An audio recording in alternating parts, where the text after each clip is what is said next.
রাজশাহীতে পৌঁছে এনসিপির পদযাত্রা শুরু, নতুন বন্দোবস্তের মাধ্যমে জুলাই শহীদের আত্মত্যাগের মর্যাদা নিশ্চিতের প্রত্যয়।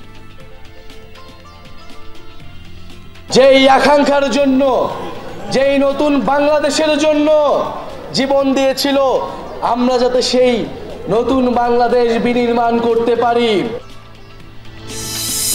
আমি দেখে শিক্ষার মারছি, হুজুর আমার অনুমতি দিছে, আপনি মা যান মসজিদে, অসুবিধা নাই, আপনি যান, মেয়েটা অলঙ্গ।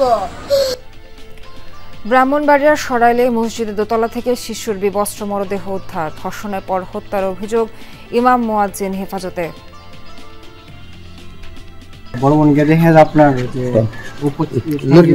উপরে দেয়া সরিষে আর আপনার গলাটা বান্ধা ওই শরীর মধ্যে বান্ধা রাখছে। আমরা এর সুষ্ঠু এবং ন্যায় বিচার দাবি করছি। থেকে তারা সম্পর্কে আরেকটু ভালোভাবে যাচাই করা সম্ভব হবে।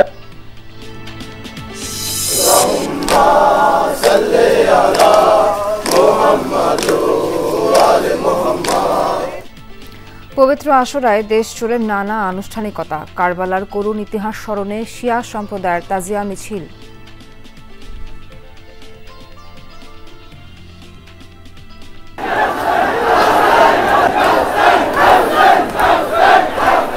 মুসলমানদের ঐক্যবদ্ধ থাকতে হবে এবং জালিমের বিরুদ্ধে সোচ্চার থাকতে হবে। কারবালা আমাদেরকে শিখায় অন্যায়ের বিরুদ্ধে প্রতিবাদ করার। সংস্কারের অভাবে ঝুঁকিতে ঝালকাঠির 38টি বেইলি ব্রিজ, জোড়াতালে দিয়ে চলছে যান চলাচল, প্রকল্প অনুমোদনের অপেক্ষায় প্রশাসন। সুন্দরবনে পর্যটন নিষেধাজ্ঞায় কর্মহীন হাজারের বেশি মাঝি মোল্লা, স্থবির অর্থনীতি, জেলে বাওয়ালিদের মতো প্রণোদনা দাবি।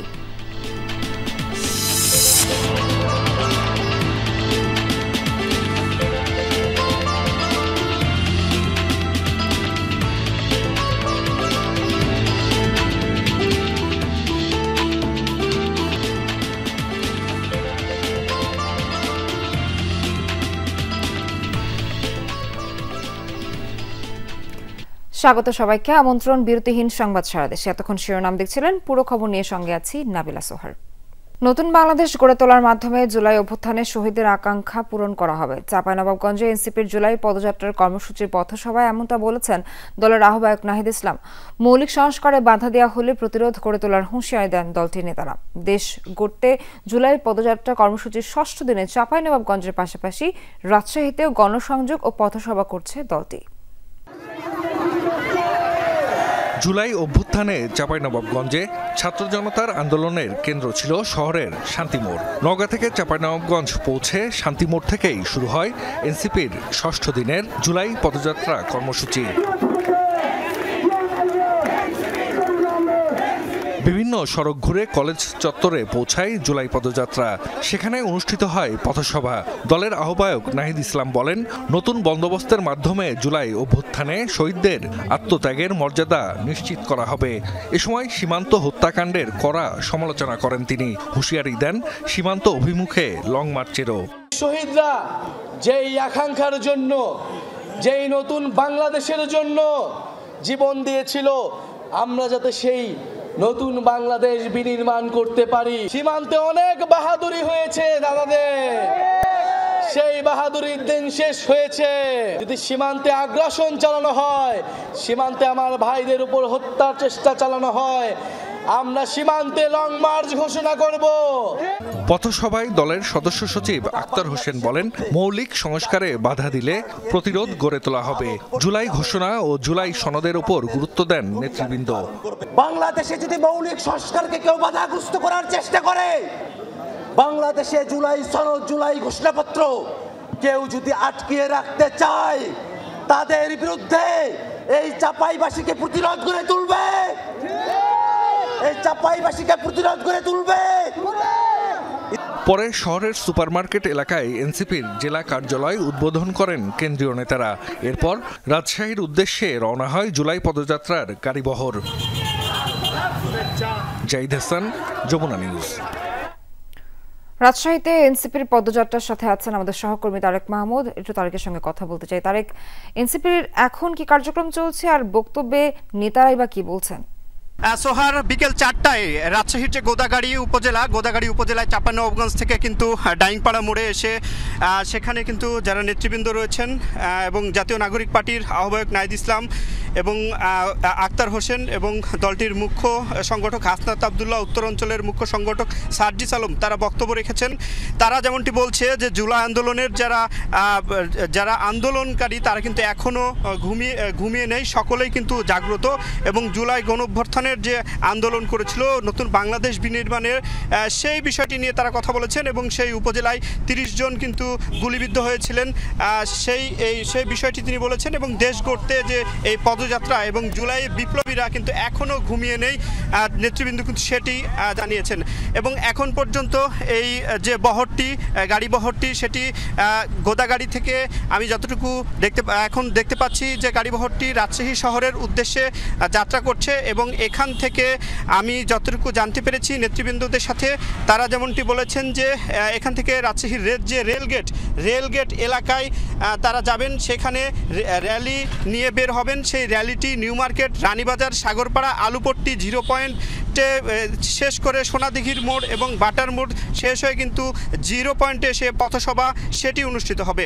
এনসিপির নেতারা যেমনটি বলছেন যে এনসিপির একমাত্র লক্ষ্য উদ্দেশ্য বৈষম্যহীন বাংলাদেশ গড়া এবং গণঅভ্যুত্থানের পর যে নতুন বাংলাদেশ বিনির্মাণে নতুন পরিবর্তন করবে এবং সেই সাথে সাথে যারা চাঁদাবাজ রয়েছে এবং সন্ত্রাসী রয়েছে সকল সন্ত্রাসী চাঁদাবাজদের বিরুদ্ধে অবস্থান নিয়ে তরুণদের নতুন বাংলাদেশ বিনির্মাণে একসাথে কাজ করতে হবে এবং তরুণ প্রজন্মকে দেশ গঠনে এগিয়ে আসতে হবে।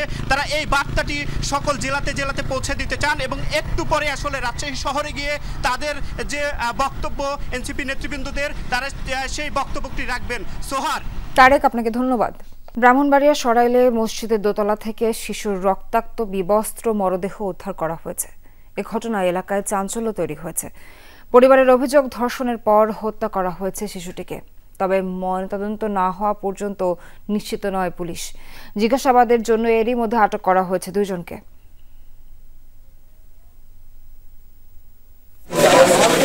নিখোঁজের একদিন পর মসজিদের 2য় তলা থেকে উদ্ধার হয় মাদ্রাসা শিক্ষার্থীর বিবস্ত্র মরদেহ।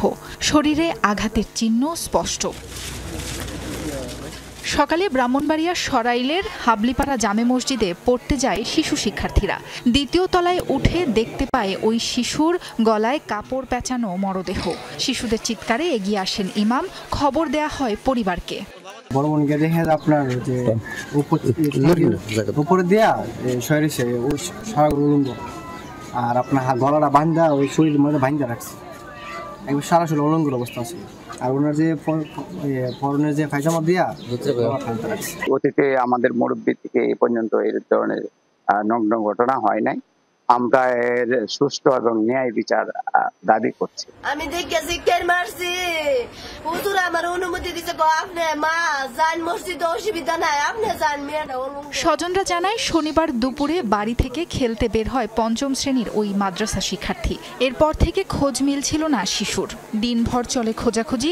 আশপাশের এলাকায় মাইকিংও হয়। অভিযোগ, ধর্ষণের পর হত্যা করা হয়েছে শিশুটিকে। ঘুমের থেকে দুসমুসে উঠে পরে আমার ফুলাফানো গেছে, এই ভাইও গেছে, আমিও গেছি। গিয়া তো মসজিদের ভিতরে এই চিল্লাচিল্লি পরে লাশ বাড়িতে আনছে। আইনের লোকের কাছে আমি এই বিচারটা চাই। পুলিশ জানায় ধর্ষণের বিষয় নিশ্চিত নয় তারা, তবে তদন্ত চলছে। জিজ্ঞাসাবাদের জন্য মসজিদের ইমাম ও মুয়াজ্জিনকে হেফাজতে নেওয়া হয়েছে। গত রাতে 2টার দিকে ভিকটিমের মা আসে, এসে ডায়েরি করে যায়। বাহ্যিকভাবে দেখে আসলে বোঝা যাচ্ছে না, সেটা আমাদের গাইড আসতেছে থেকে তারা আশা করে আরেকটু ভালোভাবে যাচাই করা সম্ভব হবে এবং ফাইনালি ডিসিশন পাওয়া যাবে পোস্টমর্টমের পরে। আর প্রাথমিকভাবে আমরা 2 জনকে নিয়ে আসছি তাদের জিজ্ঞাসাবাদ করার জন্য। মরদেহ ময়নাতদন্তের জন্য ব্রাহ্মণবাড়িয়া জেনারেল হাসপাতালের মর্গে পাঠানো হয়েছে। নির্মম হত্যাকাণ্ডের দৃষ্টান্তমূলক বিচার চায় স্বজন ও স্থানীয়রা। সাবরিনা লিজা, যমুনা নিউজ। গোপালগঞ্জে মধুমতি নদীর পাড় থেকে আহত অবস্থায় এক শিশুকে উদ্ধার করা হয়েছে। তাকে হাসপাতালে ভর্তি করেছে স্বজনরা। সকালে সদর উপজেলার ঘ্যানাসুর গ্রামে এই ঘটনা ঘটে। স্থানীয়রা জানায়, গেল সপ্তাহে বাগেরহাট থেকে বাবা মায়ের সাথে গোপালগঞ্জে নানার বাড়িতে যায় শিশু তালিফ। আজ নানার দোকানে যায়, পরে তাকে আহত অবস্থায় নদীর পাড়ে পড়ে থাকতে দেখে স্থানীয়রা। খবর পেয়ে পরিবারের সদস্যরা গিয়ে তাকে উদ্ধার করে। স্বজনদের ধারণা, নানা হাবিবার খলিফার সাথে গ্রামের বশির মোল্লার জমিজমা নিয়ে বিরোধের জেরেই মারধর করা হতে পারে তালিফকে। এছাড়া দুদিন আগে স্থানীয় এক শিশুর সাথে মারামারিতে জড়ায় তালিফ। বাচ্চাটাকে পরীক্ষা নিরীক্ষা করে দেখলাম তার মুখে বেশ কিছু জখম আছে, বিশেষ করে বাম চোখের পাশে বেশ কিছু জখম আছে এবং মুখের ঠোঁটে এবং ভিতরের দিকে বেশ কিছু জখম আছে। ওই বাচ্চাটাকে পরীক্ষা নিরীক্ষা করে তাকে উন্নত চিকিৎসার জন্য আমরা আমাদের সার্জারি অন্তর্বিভাগে ভর্তি দিয়েছি। পবিত্র আশুরায় দেশের বিভিন্ন স্থানে বের করা হয় তাজিয়া মিছিল। স্মরণ করা হয় হিজরি 61 সনের কারবালার হৃদয় বিদারক ঘটনা।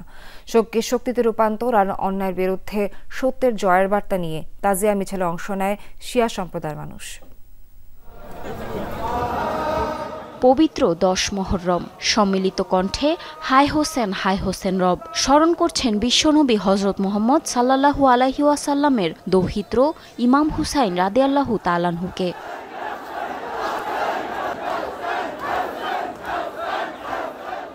শোককে শক্তিতে রূপান্তর আর অন্যায়ের বিরুদ্ধে সত্যের জয়ের বার্তা নিয়ে খুলনাতে বের হয় তাজিয়া মিছিল। নগরীর আলতাপোল লেনে আঞ্জুমানে পাঞ্জাতনী ইমামবাড়ি থেকে শোক ও মাতমের মিছিল বের করা হয়। শিয়া সম্প্রদায়ের বিভিন্ন বয়সী মানুষ শোকের ব্যানার, প্ল্যাকার্ড আর ফেস্টুন নিয়ে মিছিলে অংশ নেন। কারবালাতে যে শোকাবহ ঘটনা ঘটেছে, এটা ইসলামের ইতিহাসের সবচেয়ে করুণ এবং মর্মান্তিক ঘটনা। হুসাইন আমাদের সর্দার, জান্নাতের সর্দার, তার জন্য আমরা কেন রাস্তায় নামবো না? কারবালা আমাদেরকে শিখায় অন্যায়ের বিরুদ্ধে প্রতিবাদ করার। বন্দনগরী চট্টগ্রামের সদরঘাটের ইমামবাড়া থেকে শুরু হয় তাজিয়া মিছিল। পরে শহরের নিউ মার্কেট ও কোতোয়ালি মোড় ঘুরে আবার ইমামবাড়াতেই শেষ হয় মিছিলটি। মুসলমানদের ঐক্যবদ্ধ থাকতে হবে এবং জালিমের বিরুদ্ধে সোচ্চার থাকতে হবে। এটা আমাদের দায়িত্ব যে যারা দ্বীন ইসলামের জন্য শহীদ হয়েছে তাদেরকে স্মরণ করা। নিশ্চিতরূপে তিনি রাসূলুল্লাহর নাতি ছিলেন। হাজারো ভক্ত আর দর্শনার্থীর পদচারণায় মুখর হয়ে ওঠে মানিকগঞ্জের গড়পাড়া ইমামবাড়ি প্রাঙ্গণ। বিভিন্ন স্থান থেকে একে একে জড়ো হয় 30টি কাশেদের দল। লাল কালো নিশান আর কারবালার বিভিন্ন প্রতিকৃতি নিয়ে তাজিয়া মিছিলে অংশ নেন হাজারো ভক্ত অনুসারী। 1921 সালে প্রথম মানিকগঞ্জে এই মহরমের মিছিল শহরে যায় এবং তখন দেবেন্দ্র কলেজ মাঠে না, তখন স্টেডিয়ামে যেত, কখনো কখনো গার্লস স্কুলের মাঠে যেত, যেটা পরবর্তীতে হয়তো বিজয় মেলার মাঠে পরিণত হয়েছে।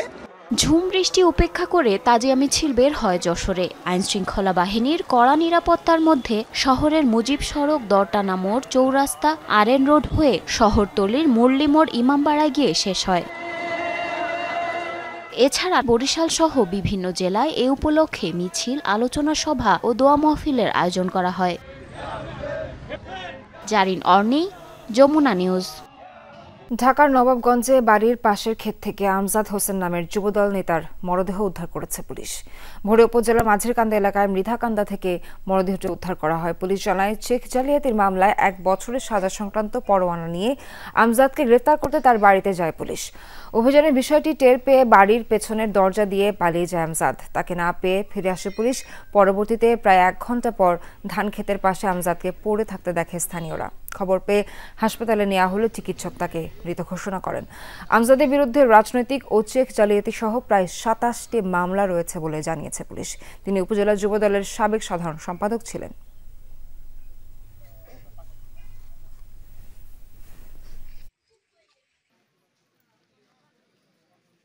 কেউ তাকে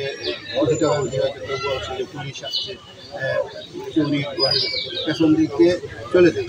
ওনার ওয়াইফ ছিল আর উনি ঘরে ছিল, তাকে না বলে চলে যায়। পরবর্তীতে উনি দীর্ঘ সময় পরে ফিরে না আসায় খোঁজাখুঁজি করে তার বাড়ির পূর্ব পাশে পাট ক্ষেতের ধারে রাস্তার মধ্যে উনি উপর হয়ে অচেতন অবস্থায় ছিল। স্থানীয় লোকজন তাকে হাসপাতালে নেয়। হাসপাতালে নিয়ে গেলে তাকে মৃত ঘোষণা করে। লালমনিরহাটে থানায় হামলা চালিয়ে ছিনিয়ে নেয়া আরও এক আসামিকে গ্রেফতার করেছে পুলিশ। এই নিয়ে ছিনিয়ে নেয়া 2 আসামি ধরা পড়ল। এছাড়া থানায় হামলার ঘটনায় নতুন 4 জন সহ 12 জনকে গ্রেফতার করা হয়েছে। সকালে অভিযান চালিয়ে ছিনিয়ে নেয়া আসামি বেলালকে গ্রেফতার করে পুলিশ। এর আগে গতকাল গ্রেফতার হয় আরেক আসামি সোহেল রানা। গত 2 জুলাই পাথরকুয়ারির রয়্যালটির নামে গাড়ি থেকে চাঁদাবাজির অভিযোগে সোহেল ও বেলালকে কারাদণ্ড দেন ভ্রাম্যমাণ আদালত। রাতেই পাটগ্রাম থানায় হামলা ও ভাঙচুর চালিয়ে দণ্ডপ্রাপ্ত 2 আসামিকে ছিনিয়ে নেয় দুর্বৃত্তরা। পরিস্থিতি নিয়ন্ত্রণে হাতিবান্ধা থানা থেকে পুলিশ আসতে চাইলে সেখানেও থানা অবরুদ্ধ করে রাখে তারা। এসব ঘটনায় পাটগ্রাম ও হাতিবান্ধা থানায় আলাদা মামলা হয়।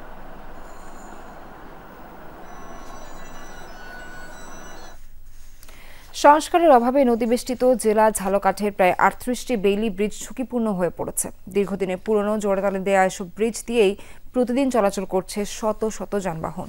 উন্নয়ন প্রকল্পের অনুমোদন পেলেই এসব স্থানে টেকসই ব্রিজ কালভার্ট নির্মাণের আশ্বাস সড়ক ও জনপথ বিভাগের। কোথাও লোহার পাত নেই তো কোথাও রেলিং ভাঙা, প্লেটগুলো নড়বড়ে। বছর 3 আগে তাই বেইলি ব্রিজটির দুপাশে এভাবে ঝুঁকিপূর্ণ সাইনবোর্ড লাগিয়ে দেয় সড়ক ও জনপথ বিভাগ। অথচ বিকল্প সেতু নির্মাণের বদলে ছেঁড়া ফাটা কাপড়ের মতোই জোড়াতালি দিয়ে যানবাহন চলাচল চালু রাখা হয়েছে। ঝালকাঠি সদরের বাসুন্ডা নদী পারাপারের জন্য প্রায় 3 যুগ আগে নির্মাণ করা হয় বেইলি ব্রিজটি। বরিশাল ঝালকাঠি থেকে সড়কপথে বাগেরহাট, খুলনা সহ দক্ষিণ পশ্চিমাঞ্চলে যাওয়ার একমাত্র রুট এটি। যাত্রীবাহী বাস ও পণ্যবাহী ট্রাক সহ প্রতিদিন শত শত যানবাহন ঝুঁকি নিয়েই চলাচল করে এই বেইলি ব্রিজ দিয়ে। দুর্ঘটনার কবলেও পড়তে হয় যাত্রী চালকদের। ব্রিজটি খুবই ভঙ্গুর অবস্থায় আছে, যে কোনো সময় ব্রিজটি পড়ে যেতে পারে এবং গাড়ি সহ মানুষের ক্ষয়ক্ষতি হতে পারে। ভয়ের উপরই থাকি যে কখন কি হয়, সবাই এরকম ভয়ের ভিতরেই পারাপার করে। এখানে লোড গাড়ি আসলে মানে যাওয়ার মতো কোনো চোষ নাই, দেন কানা কোনা হয়ে রয়েছে ব্রিজের একবারে ডেড। শুধু বাসুন্ডা বেইলি ব্রিজই নয়, একই উপজেলার কীর্তিপাশার, বেসাইন খান, তারাপাশার 2টি সহ জেলার মোট 38টি বেইলি ব্রিজের অবস্থাই ঝুঁকিপূর্ণ। যোগাযোগের এসব মাধ্যম দ্রুত সংস্কার না করলে বড় দুর্ঘটনার আশঙ্কা এলাকাবাসীর। দীর্ঘদিন যাবত এলাকা দেখতেছি চলাফেরা করতেছে, ব্রিজের একই অবস্থা, নড়বড়ে অবস্থা, মাঝে মাঝে অ্যাক্সিডেন্ট হয়। পাত দেশে এই পাতগুলো ফাঁকা হয়ে গেছে, মাঝে মাঝে দেখা যায় যে এর ভিতরে ফাঁকার ভিতরে চাক্কা ঢুকে পড়ে। গুরুত্ব বিবেচনায় এইসব স্থানে নতুন ব্রিজ কালভার্ট নির্মাণে প্রকল্পের প্রস্তাব এরই মধ্যে পাঠানো হয়েছে সংশ্লিষ্ট মন্ত্রণালয়ে, অপেক্ষা অনুমোদনের। ঝুঁকিপূর্ণ এবং সরু সেতুসমূহ আমরা প্রতিস্থাপনের জন্য ইতিমধ্যে একটি প্রকল্প গ্রহণ করেছি, যা প্রকল্পের কার্যক্রম ইতিমধ্যে চলমান রয়েছে। আমাদের কিছু পিএমপি মেজর প্রোগ্রামের মাধ্যমে কিছু সেতু রিপ্লেসমেন্টের জন্য আমরা শীঘ্রই ওয়ার্ক অর্ডার দিব। অতি ঝুঁকিপূর্ণ বিবেচনায় প্রকল্পে 27টি স্থানে ব্রিজ নির্মাণের জন্য 560 কোটি টাকা বরাদ্দ চাওয়া হয়েছে। হুমায়ুন রশিদ, যমুনা নিউজ। গাজীপুরের কোনাবাড়িতে পুকুরে গোসল করতে নেমে পানিতে ডুবে 2 শিশুর মৃত্যু হয়েছে। সকাল 11টার দিকে দেওয়ালিয়া বাড়ি পুকুরপাড় এলাকায় ঘটনা ঘটে। স্থানীয়রা জানায়, সকালে দেওয়ালিয়া বাড়ি পুকুরে গোসল করতে নেমে জুনায়েদ ও আব্দুল মোমেন, পরে তাদের খোঁজ পাওয়া না গেলে পুলিশে খবর দেওয়া হয়। পুলিশ এসে স্থানীয়দের সহায়তায় মরদেহ উদ্ধার করে। পুলিশ জানায়, পরিবারের লিখিত আবেদনের প্রেক্ষিতে বিনা ময়নাতদন্তে মরদেহ পরিবারের কাছে হস্তান্তর করা হয়। এই ঘটনায় কোনাবাড়ি থানায় একটি অপমৃত্যুর মামলা হয়েছে।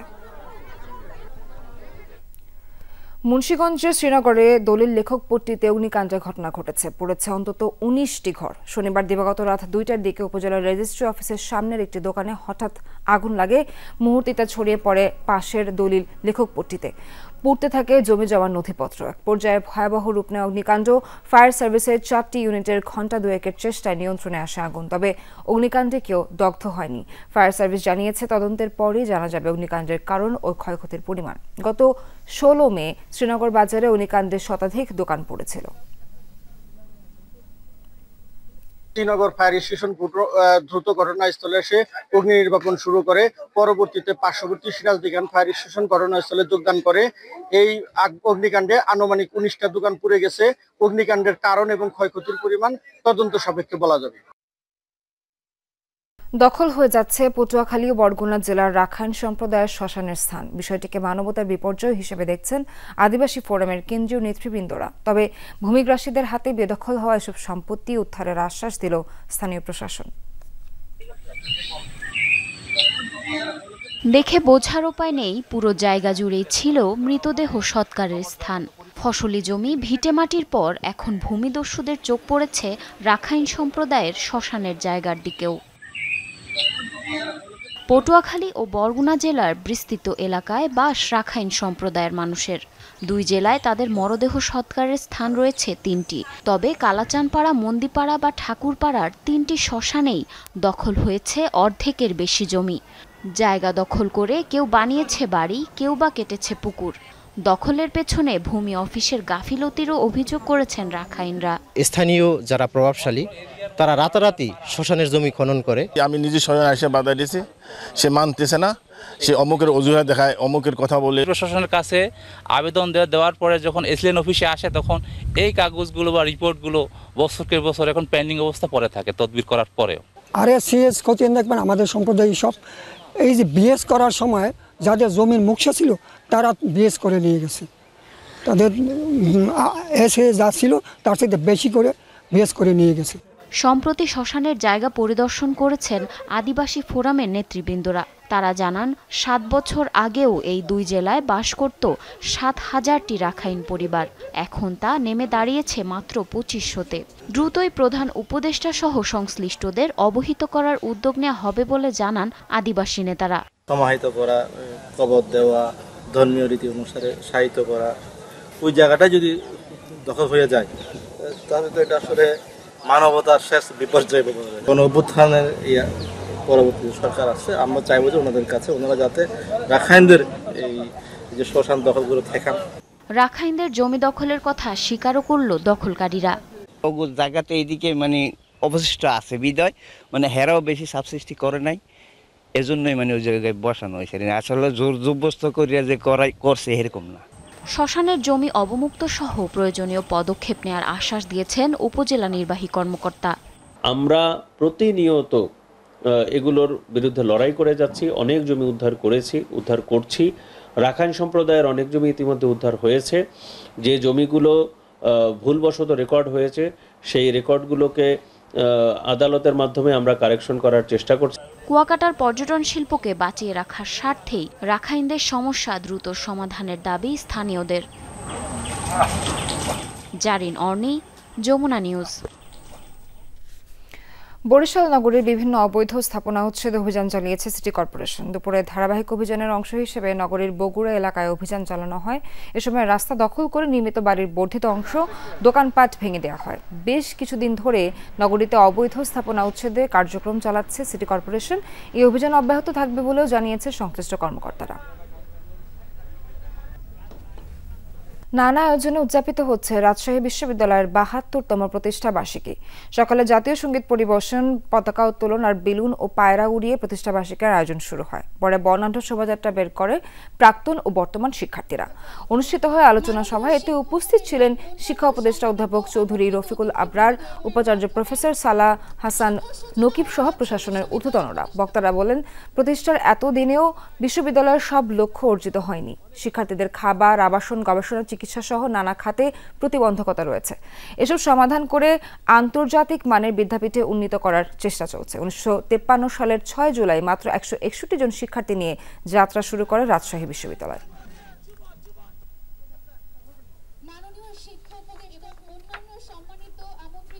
বিশ্ববিদ্যালয়ের যে পরিবেশ, সেটা আনন্দের পরিবেশ।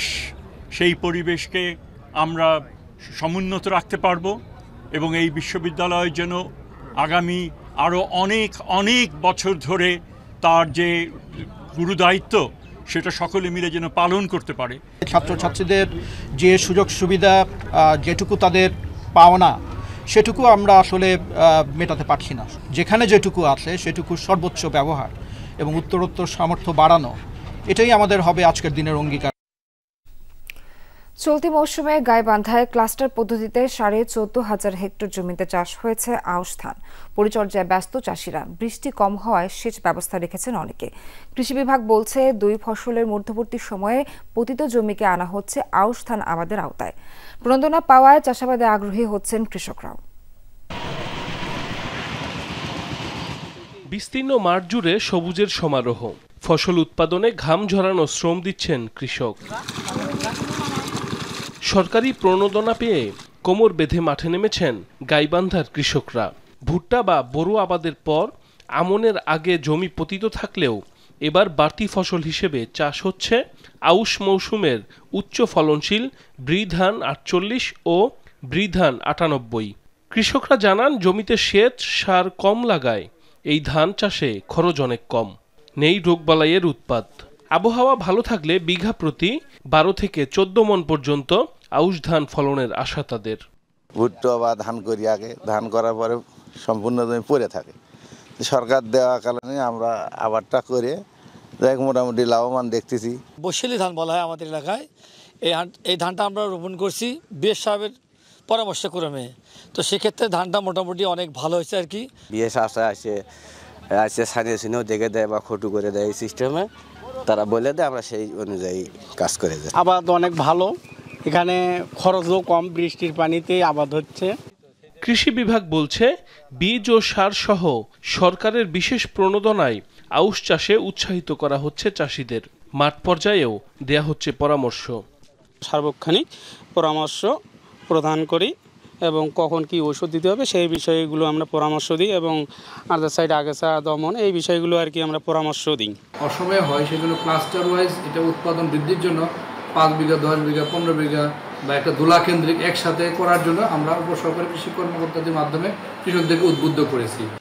চলতি বছর জেলায় আউশ আবাদের উৎপাদন লক্ষ্যমাত্রা ধরা হয়েছে ৬২,৩৭৯ মেট্রিক টন ধান।